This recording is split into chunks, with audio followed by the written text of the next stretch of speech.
Muy buenos días a todos. Vamos a dar comienzo a la clase del martes 16 de junio del curso de Geomecánica. Esta clase va a estar dedicada a la introducción del tercer tema más importante de este curso, que es estabilidad de taludes. Antes de comenzar, quisiera hacer referencia a lo que posteé el día de ayer referente a la encuesta que se hizo. Es una encuesta asociada a la retroalimentación a la docencia virtual. Eh, lo que les mencioné en el foro era mi preocupación porque había habido muy poca gente que la contestó. De los 87 alumnos, solamente 11 personas contestaron, lo cual, a mi modo de ver, invalida los resultados de la encuesta. ¿Por qué es importante que ustedes participen de esta instancia? Porque la verdad es que hay poco feedback de parte del alumnado en general, que es algo que hemos compartido con otros colegas del departamento también, referente a la situación de los alumnos, cómo están llevando el semestre.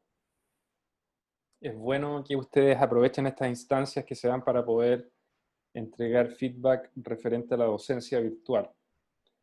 Me imagino que los comentarios que han escrito a algunos de los compañeros de alguna manera puede que represente, digamos, lo que están viviendo, y que en general es más cómodo estudiar las clases una vez que se suben, digamos, una vez que ya están grabadas. Que parece razonable, digamos. Parece una excusa razonable. Si en general fuera el caso de la mayoría, eh, es una excusa que es comprensible. Ahora, si hubiesen otros problemas, está difícil, digamos, detectarlo. Así que mi sugerencia es que en cualquier instancia en las cuales a ustedes se les consulte respecto al estado de la docencia virtual, por favor traten de utilizar esos mecanismos, porque para nosotros es súper útil, ¿ya? Segundo tema administrativo, bueno, mañana es el ejercicio 5 del curso, que debería controlar hasta lo que vimos en la clase del día jueves. Esto de estabilidad de taludes va a ser controlado en el ejercicio 6, agendado para el día 8 de julio, para el miércoles 8 de julio, de vuelta de vacaciones. Así que para entrar en materia, vamos a comenzar con esta presentación que les subí a cursos, titulada Estabilidad de taludes. Lo que vamos a ver el día de hoy son básicamente ejemplos de taludes. Voy a tratar de explicar a qué se refieren este tipo de estructuras geotécnicas que son muy comunes en la práctica. Voy a tratar de mostrar el ejemplo en suelos granulares gruesos y en suelos granulares finos. La principal diferencia entre ambos tipos es que los granulares gruesos, ustedes saben que en general presentan cohesiones que son muy bajas, ¿ya? Cohesión me refiero a uno de los parámetros de la resistencia al corte que nosotros asociamos a la capacidad de los granos del suelo de mantenerse unidos, ¿cierto? Tener una resistencia a pesar de no tener confinamiento. En cambio, los suelos finos sí poseen esa componente cohesiva de la resistencia al corte. Por lo tanto, ambos problemas se tratan un poco diferentes en la práctica, por esta misma característica. Después, esto lo vamos a comenzar a ver ya a partir de la siguiente clase, son los métodos conocidos como métodos de las dovelas, que son métodos de equilibrio límite, y los que vamos a ver en este curso con algún grado de detalle son los métodos de Fellenius, Bishop y Jambu. También después vamos a ver cuál es el efecto del agua y obviamente el efecto sísmico en la estabilidad de los taludes. Entonces, para comenzar, lo que les muestro acá es probablemente lo que ustedes han visto bastante siempre a lo largo de las rutas, generalmente, ¿cierto? Ya sea autopistas, carreteras, etcétera, que es un talud en un camino, ¿cierto? Aquí ustedes lo que ven es un corte en el terreno natural que tiene cierta inclinación con respecto a la vertical, ¿cierto? Eh, entonces, si ustedes, por ejemplo, tuvieran que diseñar de alguna forma una metodología para poder estabilizar el terreno natural y evitar que, por ejemplo, ese terreno fallase y se viniese hacia el camino, ustedes tienen dos alternativas. así en forma bien simplificada. La primera alternativa sería, por ejemplo, construir un muro a lo largo de todo el camino, un muro de contención como el que ya hemos visto en este curso, que sea capaz de contener la masa, ya sea de suelo, roca o una combinación de ambas,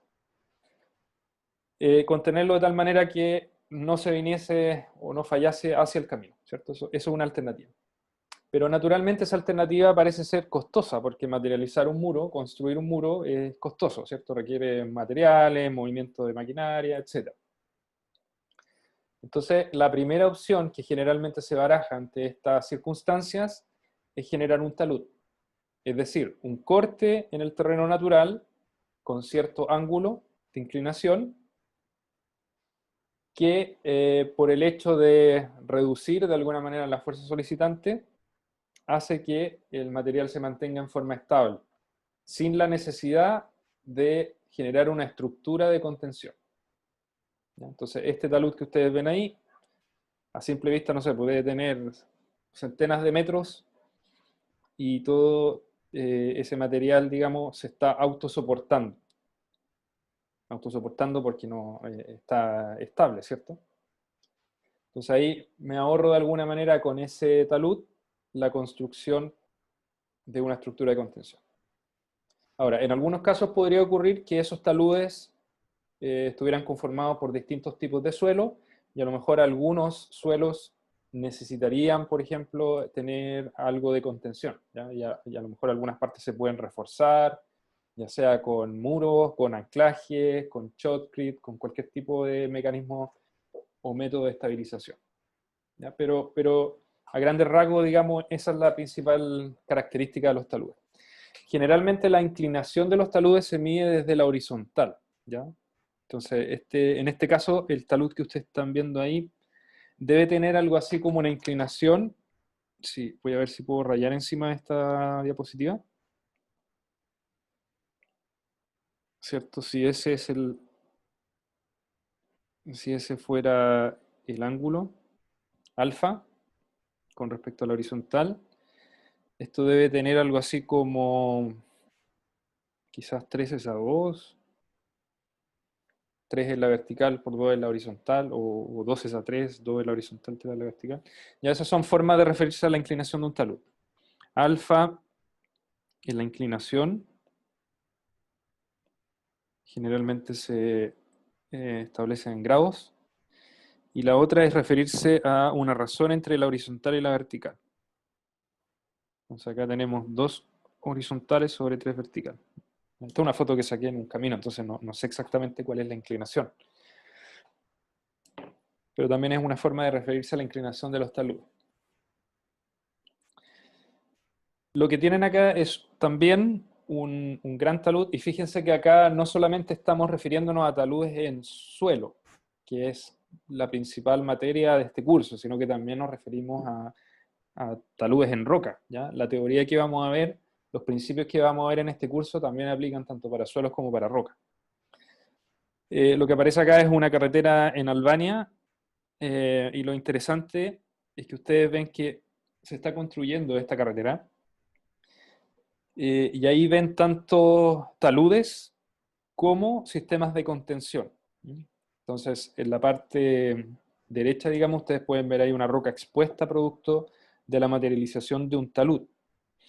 Si miran un poquito más de cerca, este talud no es perfectamente liso, si lo quieren ver, ¿cierto? No está construido solamente de una etapa, sino que tiene una especie de escalera, como ciertas terrazas, ¿no? Ese sistema se llama Banco Berma.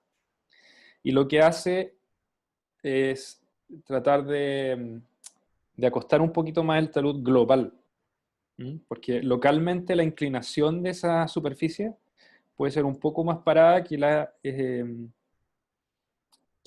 ¿cómo se llama? Que la inclinación del talud completo. Entonces, esa es una alternativa.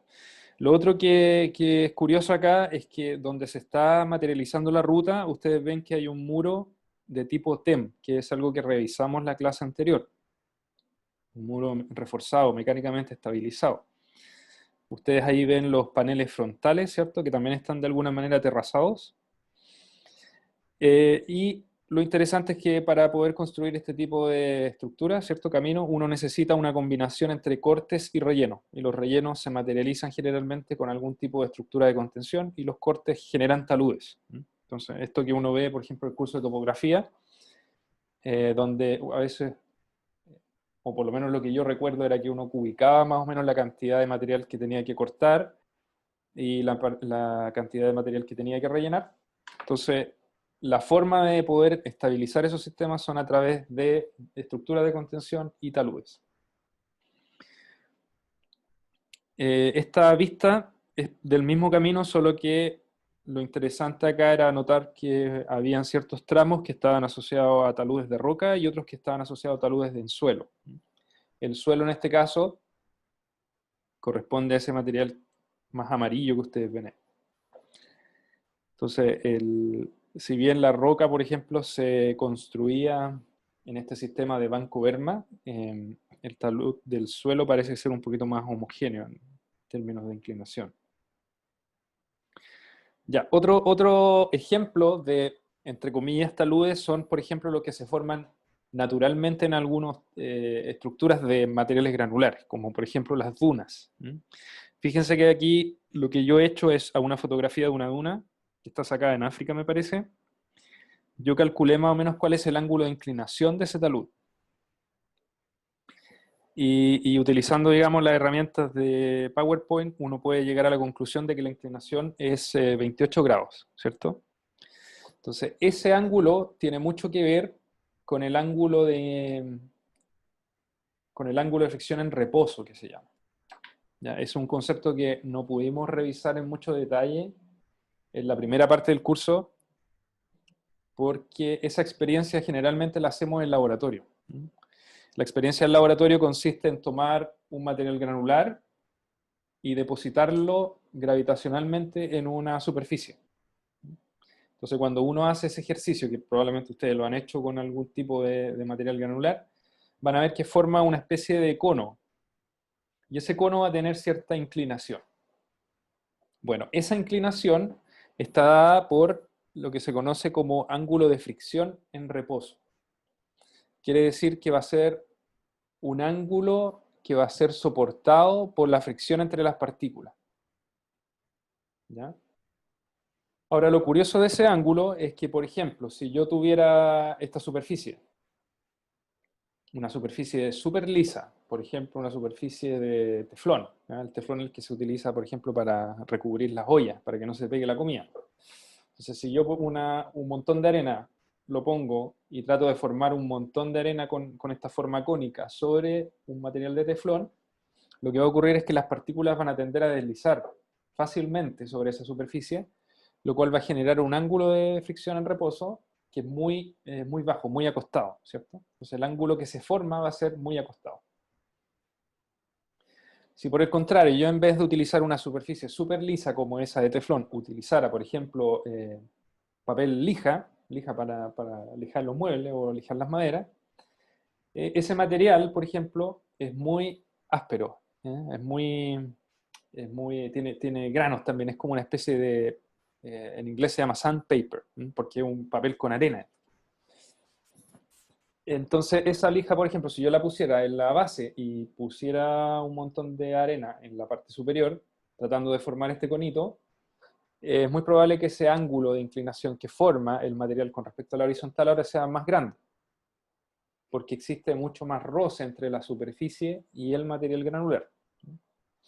Entonces, esa característica del ángulo de fricción en reposo es el que se ve en experiencias de laboratorio, considerando distintas superficies donde se forma el cono de arena y además distintas velocidades de depositación. Velocidades de depositación, quiero decir, a tasas a la tasa a la cual uno dispone el material en ese lugar. Si uno lo hace rápido, las fuerzas inerciales hacen que las partículas se alejen más, por lo tanto los ángulos son más pequeños. Si uno lo hace en forma lenta, al contrario, le da tiempo al material para que se estabilice y es capaz de lograr ángulos de fricción en reposo mucho más grandes. ¿Ya? Entonces, el caso de las dunas es un caso particular de esto que yo le estoy describiendo, ¿Qué ocurre en la naturaleza? En forma natural, producto del viento que arrastra la arena y que la va acomodando en ciertos sectores. Entonces, estas dunas de alguna manera van evolucionando, pero si uno se fija con detalle, ve que esos ángulos de fricción son más o menos parecidos a los ángulos de fricción interna que uno que era capaz de calcular a través de los ensayos de laboratorio. Bueno, ese ángulo es el conocido como ángulo de fricción en reposo.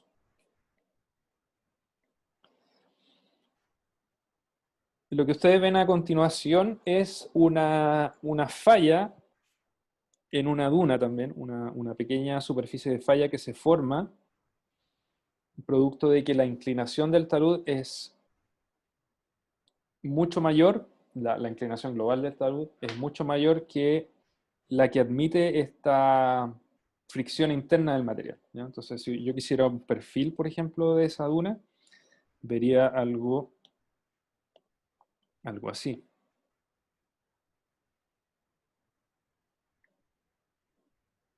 ¿Ya? Entonces, este sería como la inclinación global, alfa, y lo que ustedes ven ahí, esa lengüeta, es de alguna manera como una especie de superficie pequeña que se forma aquí. ¿Mm? Entonces, todo este material que está ahí falla y se produce una superficie de falla que hace que ese material Profe, no se ve salga. nada de lo que está dibujando.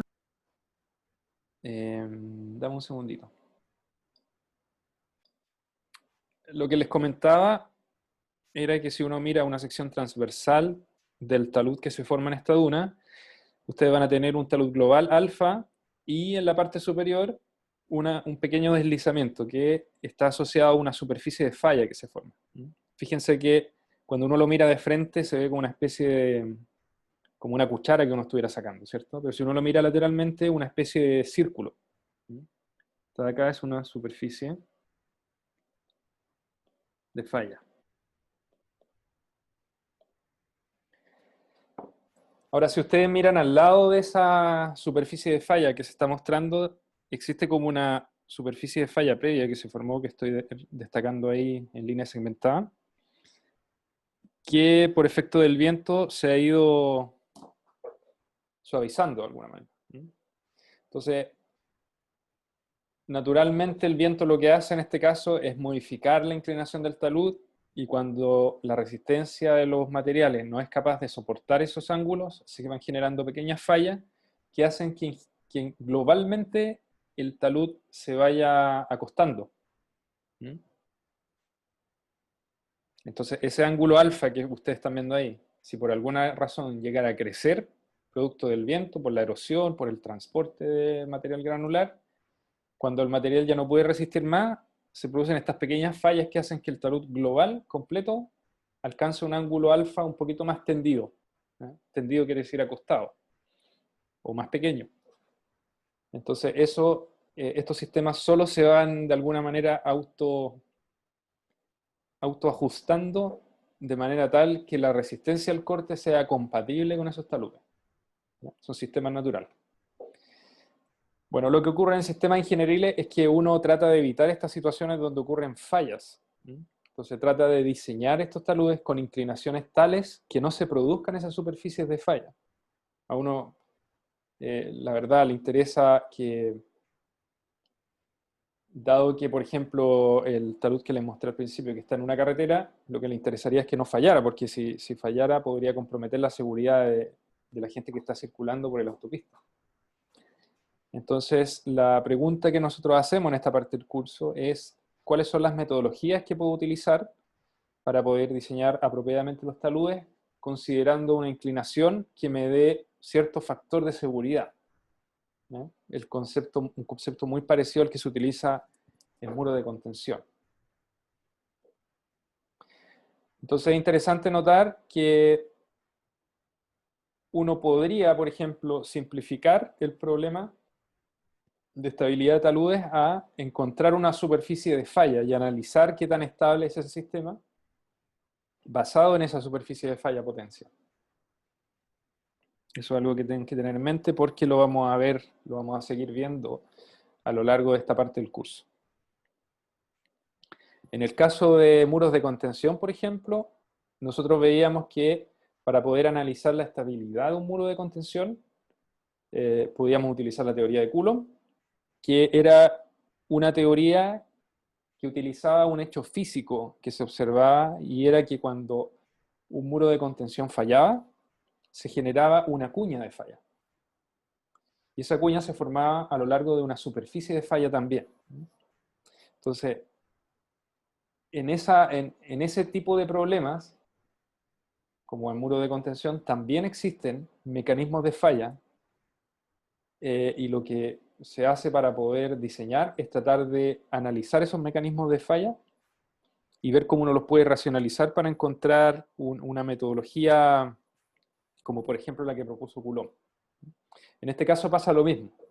Observaciones de la naturaleza que me dicen cómo fallan estos sistemas me permiten determinar simplificaciones o mecanismos que yo puedo analizar siguiendo las mismas reglas que he usado o que se usan, digamos, desde los cursos más básicos, que son Física 1.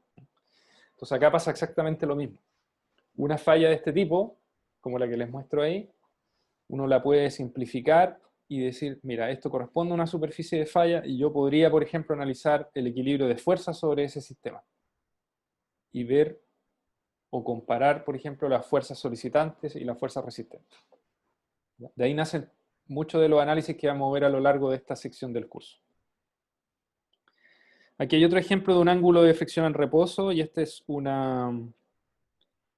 acopio de maíz. Fíjense ustedes que también, si uno hace el ejercicio de calcular cuál es el ángulo, no lo están viendo. Esperen un segundo.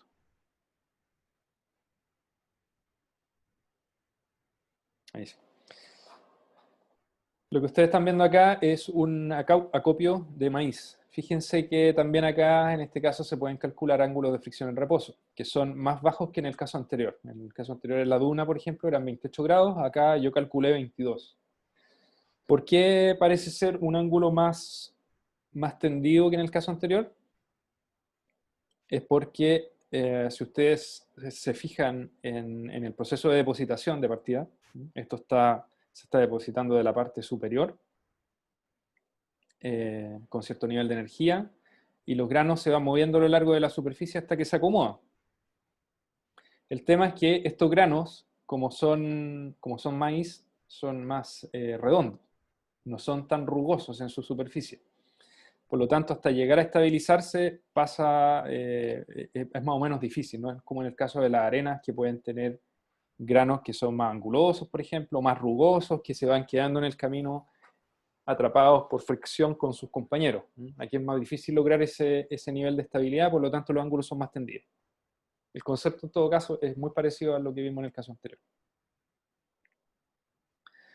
Bueno, a continuación les voy a mostrar algunas aplicaciones de taludes, donde los taludes no solamente están construidos de forma natural, sino que también tienen otro tipo de elementos, como en este caso este relleno sanitario que ustedes ven ahí, que se construye como una especie de cavidad en un cerro, ¿cierto? Eh, entonces, esta cavidad, para poder materializarla, se generan taludes en su contorno. Entonces, tienen cierto ángulo. Y además, por el hecho de ser un relleno sanitario, ustedes ven que la parte superficial se cubre con un elemento que se conoce como geomembrana. La geomembrana es como una especie de, eh, a ver, como de membrana plástica. Es una membrana plástica de material HDPE, puede ser, por ejemplo, que actúa como una especie de barrera impermeable. Entonces, si ustedes consideran que este es un relleno sanitario que va a tener basura en esa cavidad, esta basura obviamente en el tiempo se empieza a descomponer, empieza a generar gases y también fluidos. Esos fluidos, por ejemplo, van a tender a percolar por los espacios de la basura y tratar de permear hacia el suelo o hacia la roca aledaña. Entonces la idea de estas membranas es impedir o retardar al menos ese proceso de filtración en los terrenos naturales. Entonces así es como luce, por ejemplo, un relleno sanitario. Aquí en Santiago nosotros tenemos en el cerro, ese es el Cerro Chena, me parece, el relleno sanitario de Santa Marta, que hace algún tiempo atrás, unos, qué sé yo, 2, 3 años, ocurrió un incendio bastante grande que dejó con un problema sanitario súper grande la ciudad de Santiago. Bueno, el sistema de construcción es más o menos parecido a esto, a lo que ustedes ven ahí. Entonces, ¿por qué es interesante ver este caso? Porque los taludes que se generan en este caso no son solamente suelos, sino que también están compuestos de otros materiales como por ejemplo geomembrana o capas de distintos materiales que forman un liner, como el que aparece ahí en esta lámina, donde se muestra un sistema de liner, donde yo tengo una serie de capas, tanto de materiales granulares, sistemas de colección, barreras impermeables, geomembranas de HDPE, etcétera, que generan una especie de sándwich, como ustedes pueden ver en esta figura. Entonces, ese sándwich lo que hace es retardar el movimiento de los flujos provenientes de la basura y en algunos casos también colectar las soluciones líquidas y extraerlas. Así es como, por ejemplo, luce un relleno sanitario en etapa de construcción, con la geomembrana expuesta en este caso. Otro ejemplo de taludes, y esto es un caso bastante interesante porque es un talud que falló en una mina en Estados Unidos. El caso en cuestión la mina se conoce como Bingham Canyon y está ubicado en el estado de Utah. Esta es una falla que ocurrió el año 2013 y lo interesante de esta falla es que ustedes ven que esto es una mina a rajo abierto, tal como era Chuquicamata hace 10 años atrás, o quizá un poquito más. Y lo que ustedes ven es el rajo, digamos, que tiene una cierta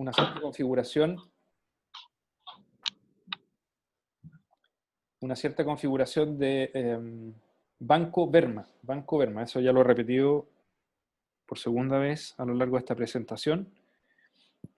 Ese sistema, para mostrarles de qué se trata, entonces si ustedes, por ejemplo, tienen un talud con... A ver.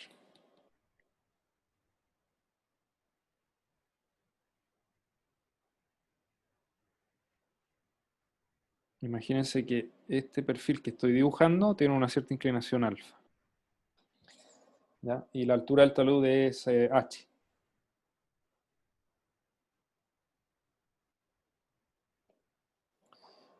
¿Cierto? Entonces hay dos formas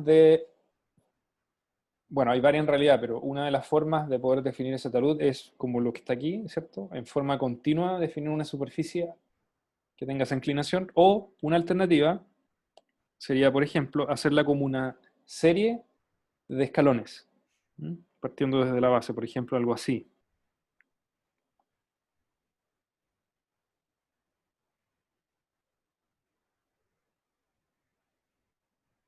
¿Ya?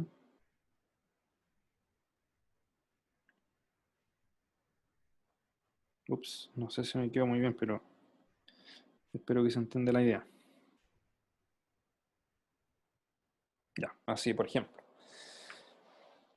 Entonces, ese talud que yo acabo de dibujar es un sistema de tipo Banco Verma. Entonces, la gracia de la berma es que permite dejar sobre el talud una superficie horizontal. Entonces, por ejemplo, yo me podría desplazar a lo largo de ese talud con un vehículo, por ejemplo, no sé, hay un camión. Entonces, típicamente las minas que son de rajo abierto generan este sistema de taludes globales a través de este sistema para poder circular. Entonces van tronando ciertas partes, van sacando y obviamente tienen que dejar zonas de acceso para poder sacar esos materiales.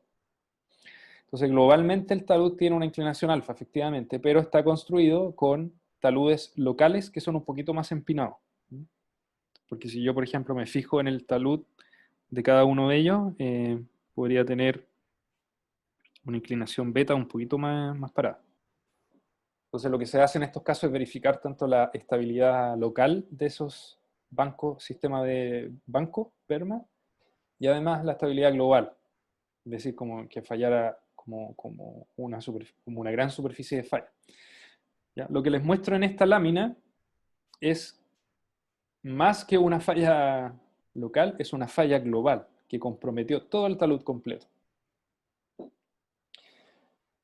Afortunadamente, dado que se estaban monitoreando los desplazamientos de este talud, que es algo que usualmente se hace en ingeniería geotécnica cuando yo tengo estructuras de estas dimensiones, es decir, se instalan sistemas de monitoreo, instrumentación geotécnica, que me permite ver si estos taludes, por ejemplo, se están desplazando en el tiempo o deformando.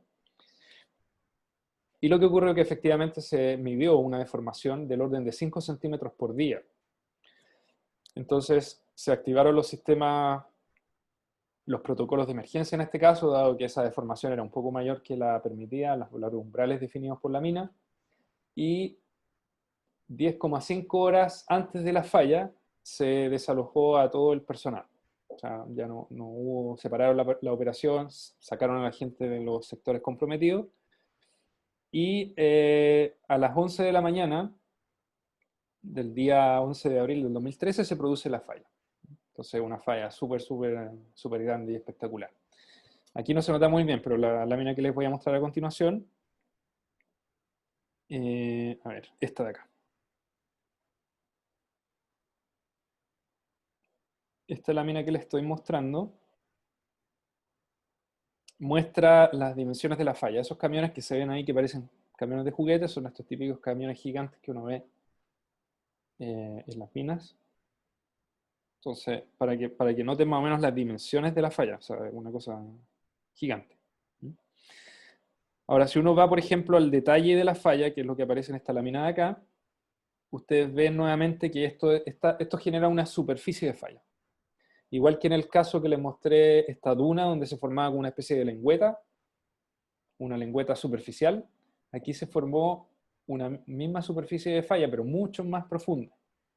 Aparentemente la causa de esta falla es que en la base de este cerro que se ve, que es el rajo donde se estaba sacando el mineral, hay una zona que es esta que se ve acá, que no se ve muy bien, la voy a tratar de marcar con rojo. Esta zona de acá, que es más o menos plana, tiene una resistencia al corte que era bastante baja aparentemente. Entonces lo que ocurrió fue que se formó una superficie de falla que pasó a través de ese plano de debilidad que tenía el material, eh, lo cual generaba estos desplazamientos y eventualmente el desplazamiento no fue capaz de estabilizarse en el tiempo y se generó el deslizamiento global. Entonces, a diferencia del caso anterior, que era una falla más bien de tipo local, esta es una falla de tipo global. Involucra una gran parte del talud. Bueno, ahí están los camioncitos nuevamente. Ahora, esa falla de Bingham Canyon es una falla de tipo estática, que no requirió al menos ningún tipo de gatillante de origen sísmico. Lo que sí ocurre en los casos donde hay terremotos, como acá en Chile, es que los taludes de vez en cuando van sufriendo fallas producto de estos terremotos. ¿Ya? Aquí hay un caso de una falla bastante importante que hubo en la provincia de Arauco para el terremoto del Maule del 2010. ¿Por qué es importante? Porque una gran zona se vio comprometida con estas fallas. Si bien no hubo decesos asociados a estas fallas, sí hubo mucho corte de camino, lo cual es bastante importante cuando uno tiene una emergencia, porque quiere llegar lo más rápido posible a todas las comunidades y poder mantener las provisiones necesarias para este tipo de emergencia.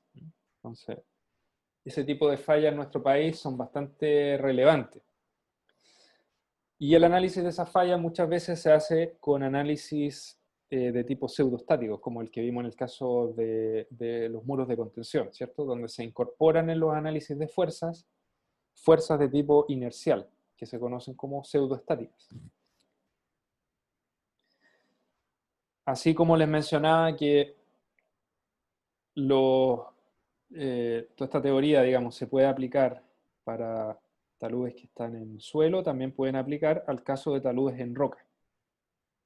Y aquí, por ejemplo, se muestra el caso de un talud en roca, que en realidad es un deslizamiento de tipo prehistórico, no es reciente. Y lo que ven ahí es lo que quedó de una falla de tipo escalón en una roca, producto de un terremoto en alguna etapa de la vida geológica de este talud, ¿ya? Entonces, aquí las superficies de fallas que se forman son un poquito distintas a los que yo mostré para el caso de la duna, por ejemplo, que era una falla local, para el caso de Bingham Canyon, que era una falla profunda, pero principalmente en un material granular. Aquí lo que se genera es un deslizamiento, pero muchas veces esos deslizamientos están controlados por las estructuras que tenga la roca donde están esos taludes. El escalón que ustedes ven ahí, por ejemplo, es lo que quedó producto de que había una gran estructura que manteaba con una inclinación favorable para el deslizamiento en la dirección, en este caso saliendo de la lámina, ¿cierto? Entonces todo esto que nosotros estamos conversando también aplica para este tipo de estructura. En esta lámina aparecen algunos ejemplos de deslizamientos naturales que pude ver, buscar, encontrar en YouTube, así que si los quieren ver con más detalle y calma, los pueden acceder a través de la misma presentación. Ya, lo que les voy a comentar a continuación son los principales tipos de mecanismos de falla de los taludes. ¿Por qué es importante conocer los mecanismos? Porque de esa manera uno puede generar modelos que le permitan cuantificar qué tan estables son los taludes. Entonces, el primero de ellos, que aparece acá, es un talud que está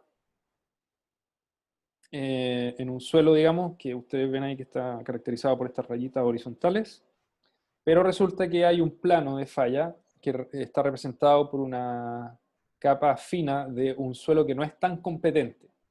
Un suelo que no sea tan competente quiere decir que no es de tan buena calidad geotécnica. Es decir, no tiene muy buenos parámetros de resistencia al corte y además podría ser muy flexible, flexible o poco rígido. Entonces se deforma con facilidad. Lo que muchas veces ocurre cuando uno tiene un talud en un suelo que aparentemente es uniforme es que podría también en ese mismo suelo presentarse materiales que no son tan competentes y a veces esas capas que no son tan competentes son las que condicionan los deslizamientos o la falla de estos taludes. Entonces, si yo, por ejemplo, tuviera una configuración como la que aparece ahí,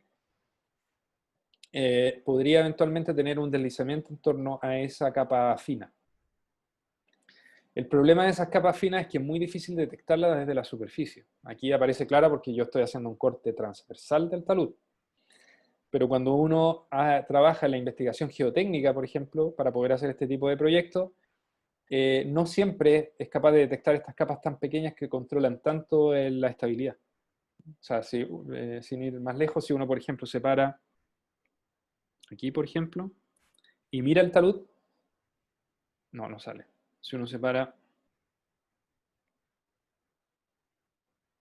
ahí, por ejemplo, y mira hacia la cara del talud, lo que va a ver es esto de acá, apenas. O sea, va a haber una proyección de esa capa, pero no va a saber cómo esa capa se desarrolla dentro del talud, ¿no? Podría ser, a lo mejor ser una capa horizontal, podría ser una capa superficial inclinada, no sabe, es difícil a priori estimar.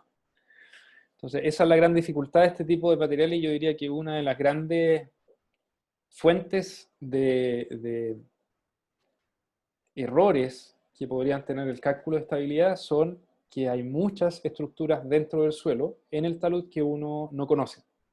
Y hay pocas metodologías que sean certeras para poder determinar dónde están y cuáles son sus parámetros.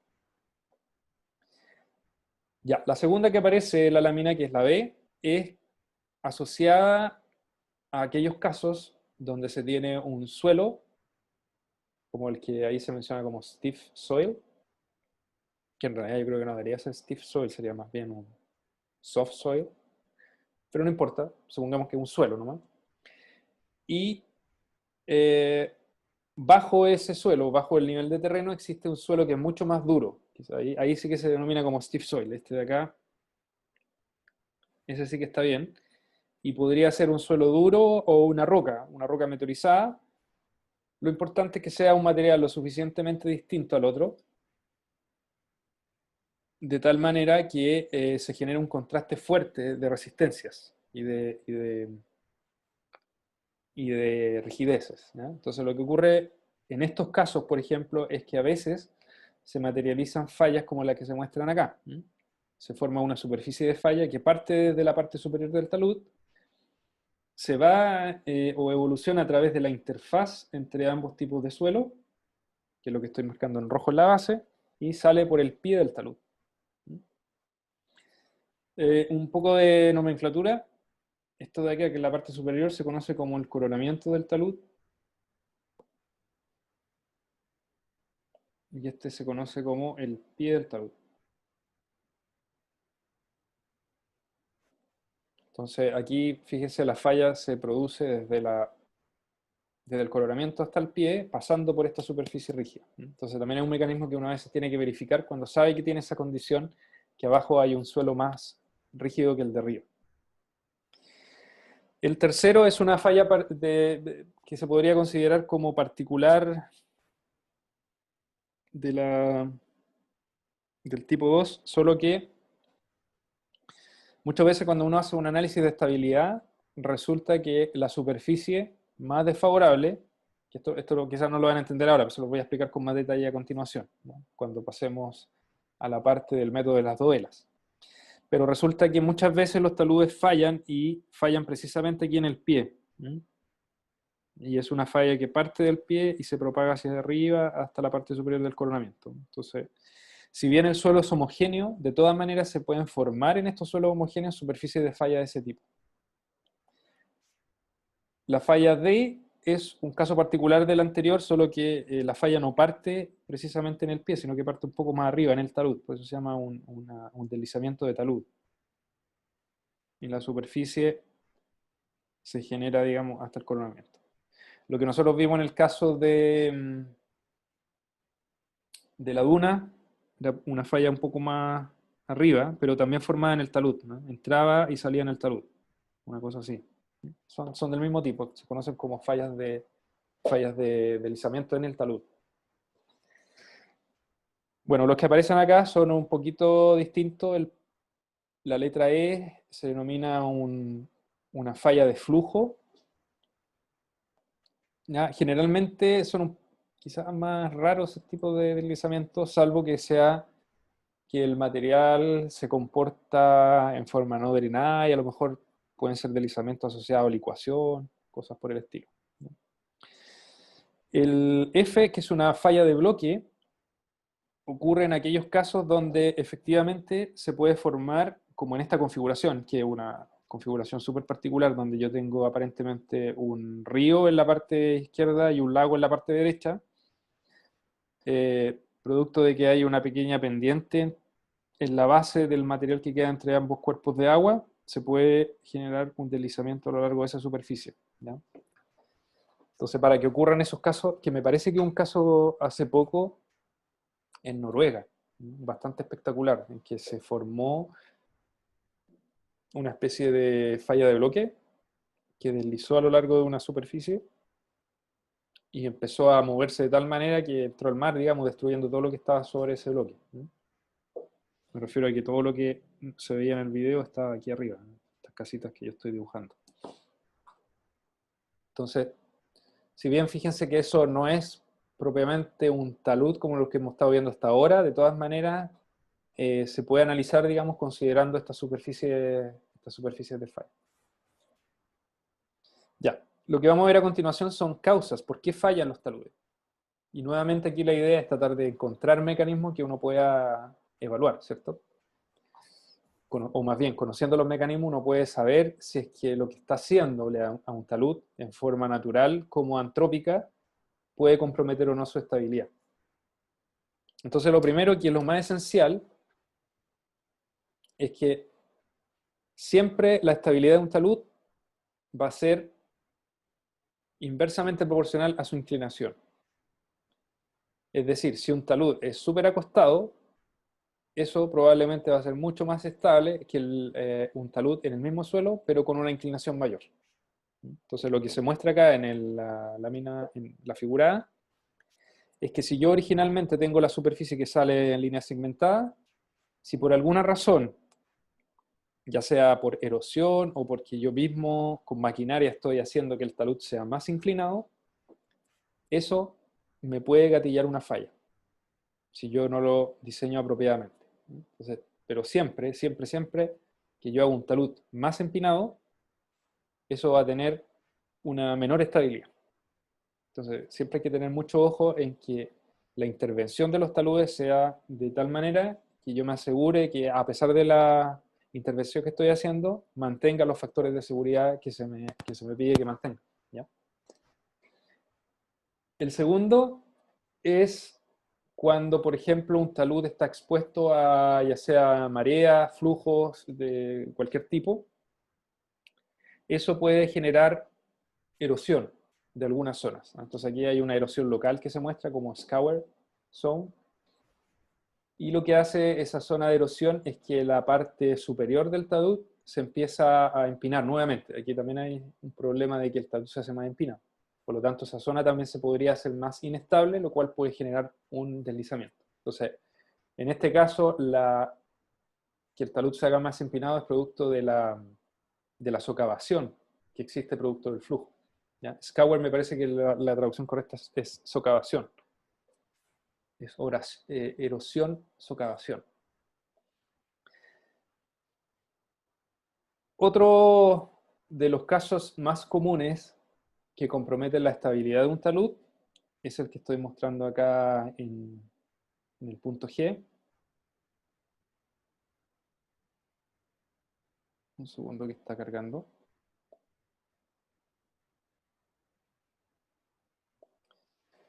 Es una excavación al pie del talud. ¿Ya?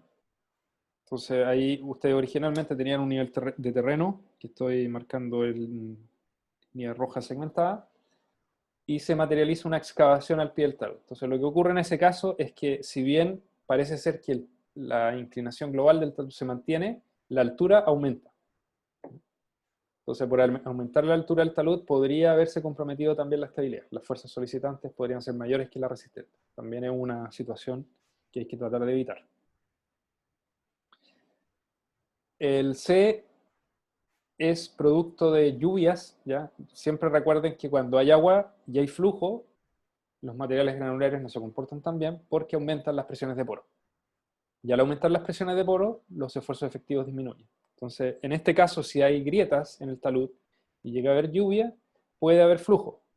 Y esos flujos sumados, por ejemplo, a capas de materiales que no sean tan competentes, podrían generar un deslizamiento del talud.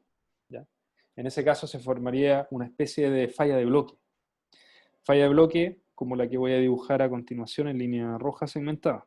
Podría generarse ahí una discontinuidad y podría deslizar en torno a esta capa. Entonces todo lo que queda, todo esto sería un bloque que desliza, haciendo que el talud obviamente falle. El caso D es un caso súper común en Chile, digamos, por la ocurrencia de terremotos, y es que por este efecto de la acción sísmica existen fuerzas inerciales que hacen que los taludes sean, digamos, sus factores de seguridad disminuyen. Entonces, lo que sale representado ahí es una representación de la fuerza inercial generada por el movimiento sísmico, que también favorece la inestabilidad de los taludes. El caso I corresponde a un rápido descenso del nivel del agua que está por el lado izquierdo de este talud. Entonces lo que aparece ahí son dos configuraciones. La primera donde el nivel del agua está alto, high water level, después ese nivel baja rápidamente, lo que hace que de alguna manera el talud se desconfine, desaparecen esas fuerzas que aparecen representadas como flechitas. Además se generan fuerzas de flujo en el interior del talud, lo que puede favorecer también la desestabilización de ese sistema. Estos casos, por ejemplo, son súper comunes en el caso en que uno tenga embalses de agua. Si los embalses de agua, por alguna razón, ya sea durante la etapa de llenado o de vaciado, se hace con mucha rapidez, podrían afectar la estabilidad de los taludes y algo que se debe verificar. El caso E es muy parecido al caso que vimos anteriormente, que es donde existen discontinuidades pequeñas o capas de materiales que son de baja competencia geotécnica, a lo largo de las cuales se pueden generar movimientos de la masa completa, ¿sí? Solo que aquí aparecen un montón de capitas más pequeñas.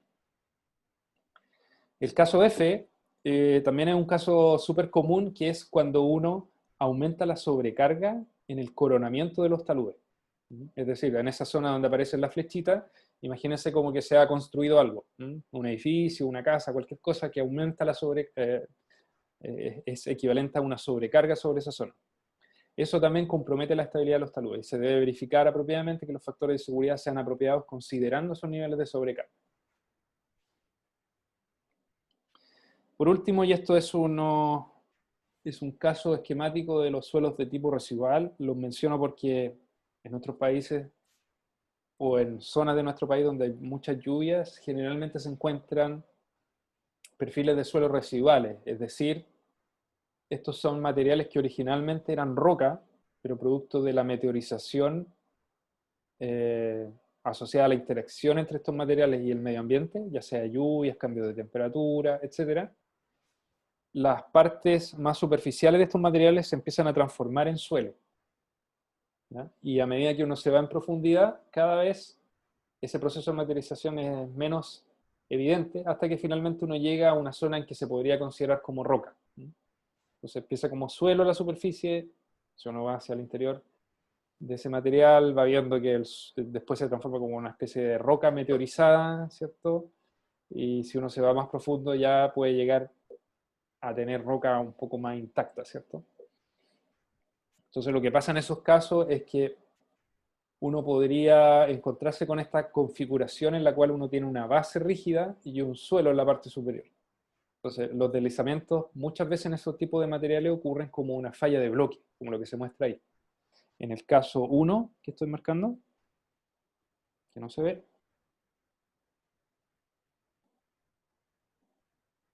ahí sí, caso 1, y en el caso 2, ¿ya? Ese hard layer que aparece ahí, piénsenlo como la roca que no está descompuesta, la roca más sana. Entonces se producen los deslizamientos a lo largo de esa roca. Lo complejo de estos casos nuevamente es la detección de dónde está la zona que es suelo y dónde está la zona que es rígida. Es un desafío tratar de evaluar estos tipos de suelo porque no hay técnicas que sean muy baratas para poder evaluar a qué profundidad ocurre esa interfaz. Ya, entonces eso era con respecto a la presentación de introducción que tenía que preparada para hoy día. Lo que voy a hacer a continuación, en los pocos minutos que me quedan, es introducir un tipo de análisis para materiales granulares sin cohesión. Es un análisis de equilibrio límite, que lo tengo acá, que considera un talud, ¿cierto? Ahí dice un talud simple en suelo no cohesivo, y ese talud tiene una inclinación alfa, ¿ya? Y lo que vamos a tratar de hacer es tratar de establecer cuál es el factor de seguridad de ese talud de inclinación alfa, considerando que si se llegara a producir una falla en ese talud, esa superficie de falla es plana y tiene una inclinación beta con respecto a la horizontal, ¿ya? Entonces lo que ustedes ven ahí achurado es una especie de cuña que se forma, ¿cierto? De superficie de falla. Y lo que vamos a hacer es tratar de analizar la estabilidad de esa superficie, ¿ya? O de esa masa más bien, de esa masa sobre la potencial superficie de falla. ¿Por qué yo considero una potencial superficie plana? Porque en realidad es una simplificación de lo que nosotros observamos ya en la naturaleza. A lo largo de esta presentación, lo que yo quise mostrarle era que cuando uno considera una falla de un talud, lo que está considerando es que se forma un plano sobre el cual el material desliza y se mueve, genera un deslizamiento. Entonces, para hacerlo más simple, en este caso de materiales no cohesivos, yo voy a considerar una superficie plana, para no hacerme problema. Ahora, lo conveniente de esa superficie plana es que si yo hago un diagrama del cuerpo libre, lo que voy a encontrar es que la principal fuerza que actúa en ese caso es el peso, ¿cierto? Como aparece aquí. ¿Ya? El peso de ese material. Entonces, para poder calcular el factor de seguridad en este caso, lo que yo hago es primero que todo definir un sistema de coordenadas locales. Ese sistema de coordenadas locales se va a llamar, eh, este le voy a llamar I, que es la dirección perpendicular al plano, y la dirección X, que es solidaria a ese plano que yo definí como plano de falla. Ahora, lo que tengo que hacer después, que es lo que aparece ahí, son detectar cuáles son las fuerzas solicitantes y las fuerzas resistentes en este sistema. Las fuerzas solicitantes, fíjense, son las fuerzas a lo largo del plano de falla que están actuando en la dirección de movimiento de esa superficie en el caso que fallara. La superficie de movimiento obviamente sería hacia abajo. Este es el movimiento en caso de falla.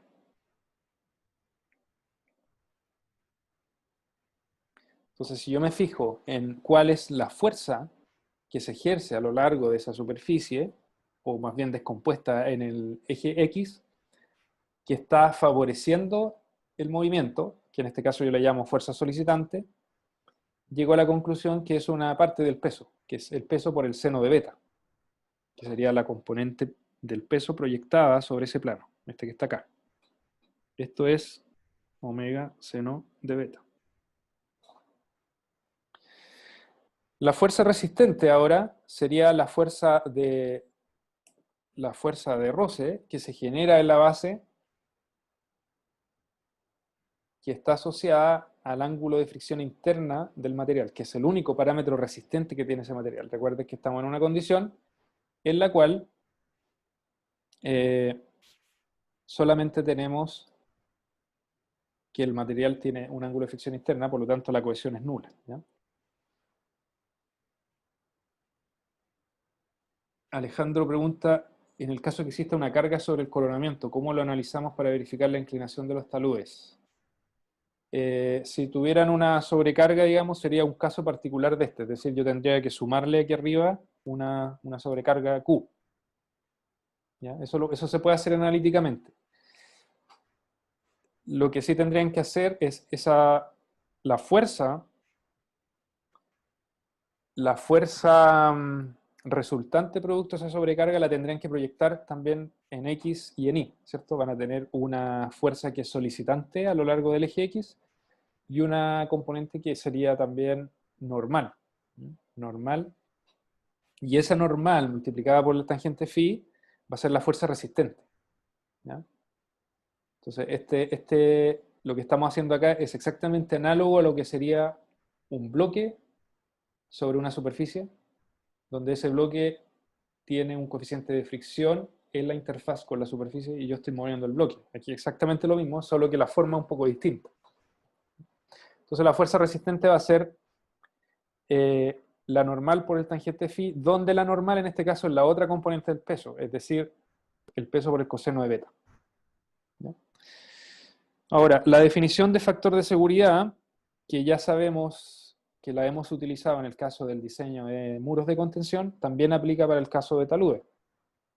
Si definimos el factor de seguridad como la fuerza resistente dividido por la fuerza solicitante, vamos a llegar a la conclusión de que los pesos se pueden factorizar, ¿cierto? Se cancela. Entonces, la expresión para el factor de seguridad me va a quedar que es tangente de phi dividido por tangente de beta, donde tangente de beta, recuerden, es la inclinación de la superficie de falla que yo considere.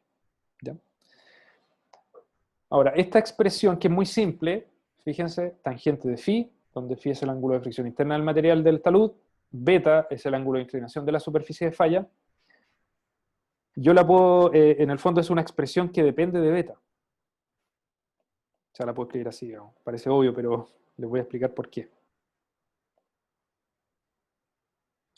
Bueno, resulta que beta es un parámetro del problema. ¿Ya? Y lo que yo tengo que hacer para poder determinar el factor de seguridad es encontrar cuál es el beta que hace que ese factor de seguridad sea mínimo. Entonces lo que aparece en el dibujito de la derecha es cómo es la función tangente de beta como función de beta. Entonces es para valores de beta negativo, digamos, que no tiene sentido en este caso, son solo valores positivos, tangente de beta es creciente con beta.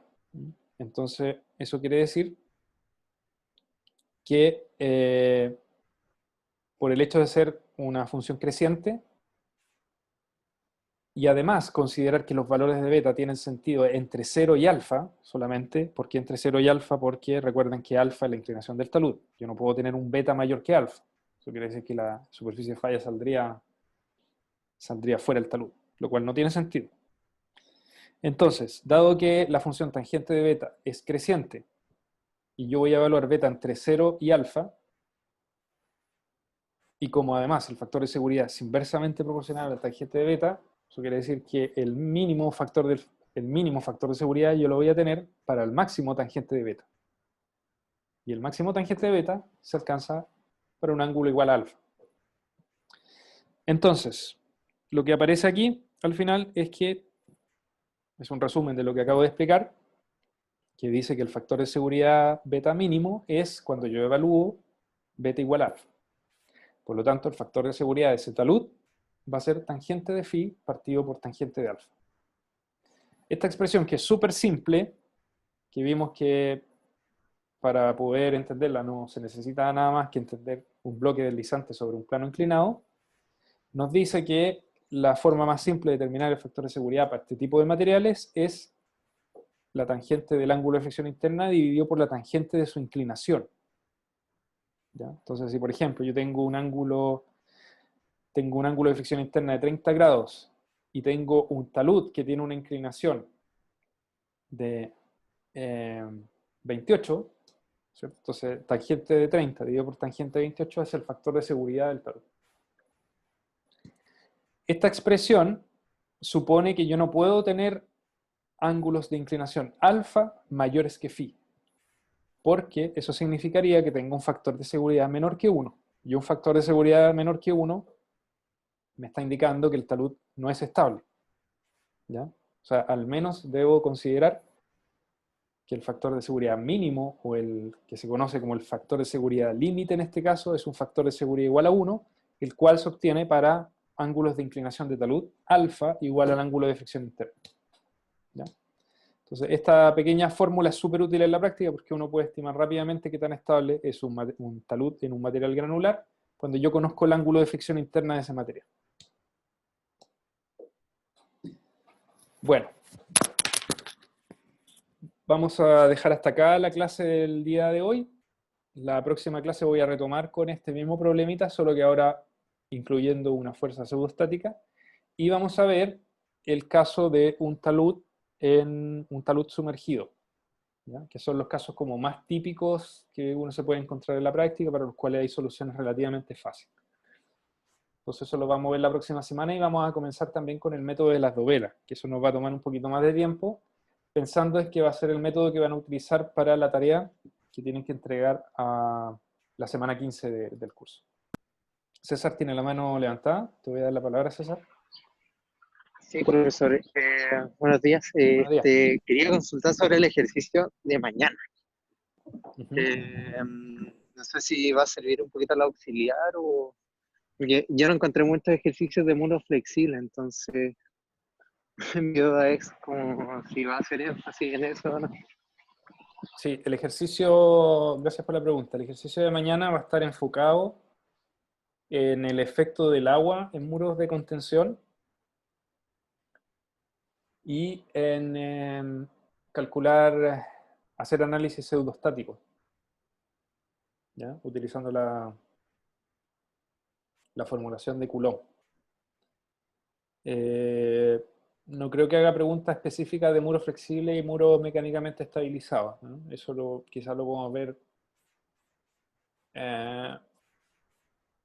No creo que haga ejercicios particulares de eso, así que más bien enfóquense en la parte de agua y las ecuaciones de Coulomb, ¿ya? O sea, Rankine, todo eso que hemos visto, Rankine, ya evaluamos parte de ranking en el ejercicio anterior, entonces lo que nos falta es el tema del agua y Coulomb, con análisis pseudostático, eso más que nada, ¿ya? Ya, perfecto. Entonces, como que con esto, o sea, estudiar un problema como con niveles freáticos como variables, como que podría acompañar. Sí, podría acompañar, o niveles, claro, variables en la superficie, digamos, todo ese tipo de... que sepan bien, digamos, cómo calcular empujes en presencia de agua, eso es importante, ¿ya? Perfecto, gracias, profe. De nada. En el chat hay sísmico, sí, sísmico, sí. Sísmico me refiero, cuando yo hablo de pseudoestático, análisis pseudostáticos son análisis sísmicos pseudostáticos. Los métodos pseudoestáticos consideran el efecto sísmico como una fuerza adicional estática, que es proporcional a un coeficiente sísmico. Entonces, esos tipos de, esos tipos de problemas son relevantes para muros de contención y para taludes también. Así que si entienden ese concepto de para muros, les va a servir también para el caso de talud. No encontraron... A ver, Consuelo pregunta dónde hay ejercicios. No encontré la versión del Budo que tengo. ¿Qué tipo de ejercicios, Consuelo? Tipo ejercicios con agua y sísmico para ver el empuje del agua. Qué raro que no haya en el Budo. Em, Creo que es mi versión. Sí, puede ser porque es como un problema súper estándar, digamos. Eh, Ahora, con lo que ustedes ya saben de los ejercicios, del ejercicio anterior, digamos que es ranking más lo que revisamos ahora en clase y lo que vio José, yo creo que con eso debería ser suficiente. No lo tengo acá el Budo a mano, Consuelo. A ver, déjame ver si lo puedo encontrar rápidamente. Mm,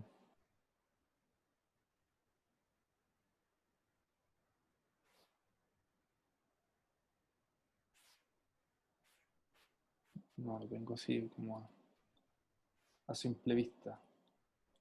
A ver, yo sé que el capítulo de estructura de contención es el 15, pero puede que haya un capítulo especial asociado a efectos de agua en suelo, ¿no? Mm,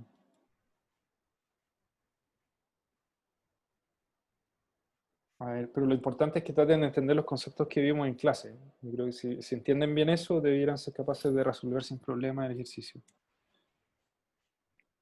Entonces, teniendo en mente ranking y Coulomb, obviamente. Sí, no sé, yo por lo menos, a ver, aquí lo encontré. En el capítulo 15 hay hartos que tienen niveles freáticos.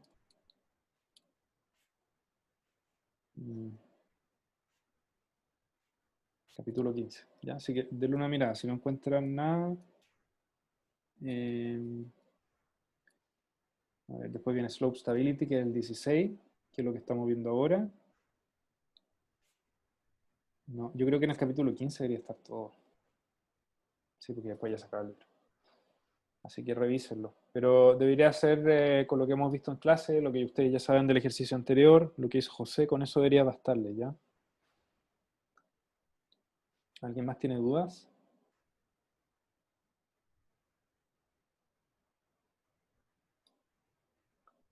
Ya, bueno, si no tienen más dudas, nos vemos la próxima clase. Mañana, bueno, el ejercicio es el horario de siempre.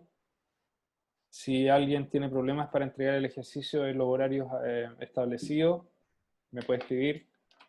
Me indica una vez explicación, digamos, por qué, cuál sería la causa y me lo podemos acordar un plazo adicional, ¿ya?